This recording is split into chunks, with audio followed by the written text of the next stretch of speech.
Bagawan, kita mengukir masa depan kita dengan masa lalu kita, nak. Jika kau ingin mengetahui masa depan, maka pahamilah saat ini. Mengertilah itu, dan kau akan mengetahui masa depan. Dari pengetahuan akan yang kuasa, sampai perbuatan tanpa pamrih. Dari perbuatan tanpa pamrih, sampai pada kerohanian. Lihatlah wujud tertinggiku. Sebagai pengetahuan yang sebenarnya, Arjuna. Teman, tahukah Anda bahwa terdapat dua Krishna dalam Mahabharata? Apa yang menjadi rahasia di balik semua ini? Dalam kitab besar Mahabharata agama Hindu, bukan hanya ada satu, melainkan dua Sri Krishna. Sebelum Mahabharata, semua orang tahu tentang Sri Krishna yang telah mendukung putra-putra Pandawa setiap saat dan memenangkan mereka dalam pertempuran Kurukshetra dengan menjadi kusir Arjuna. Namun sangat sedikit yang tahu tentang Krishna yang lainnya. Mahabharata berarti India yang agung, dan berisi sejarah India yang terutama berkisar pada perang Mahabharata yang terjadi sekitar 5.000 tahun yang lalu, yang melibatkan dua keluarga, yakni Pandawa dan juga Kurawa. Krishna kedua ini adalah kakek dari Arjuna, yang merupakan kesatria Pandawa yang paling terkemuka. Beliau telah menulis banyak karya tentang ajaran Weda, namun beliau masih belum merasa puas.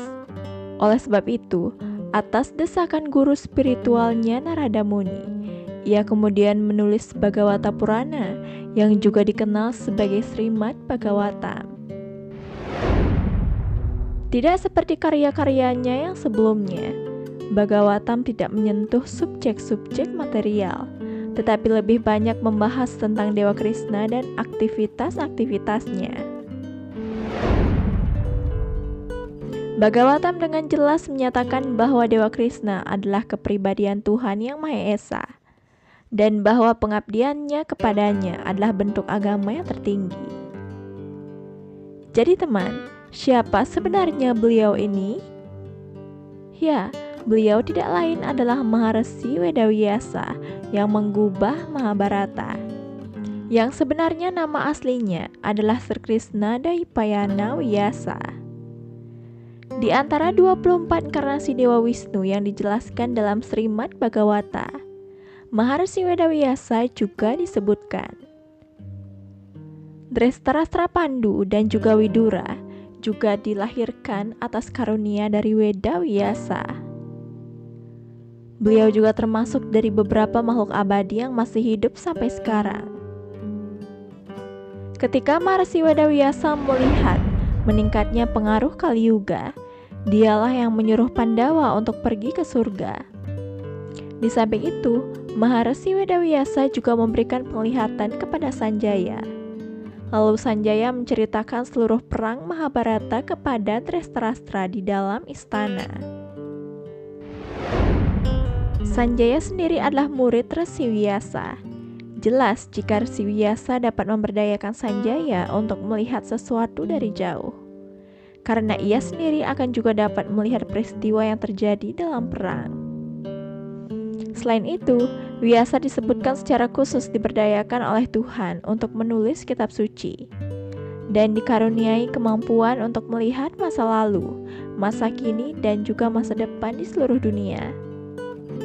Ada rujukan dalam Srimad Bhagavatam tentang Resi Vyasa yang melihat penglihatan terkait Kali Yuga dan menyadari bahwa orang-orang seperti kita tidak akan mampu menghafal maupun bahkan memahami pengetahuan Weda. Oleh sebab itu, ia membagi satu Weda menjadi 4. Ia juga menulis Mahabharata dalam bentuk cerita, sehingga kita akan menganggapnya menarik dan mempelajarinya. Jadi beliau dapat melihat hingga ke zaman sekarang.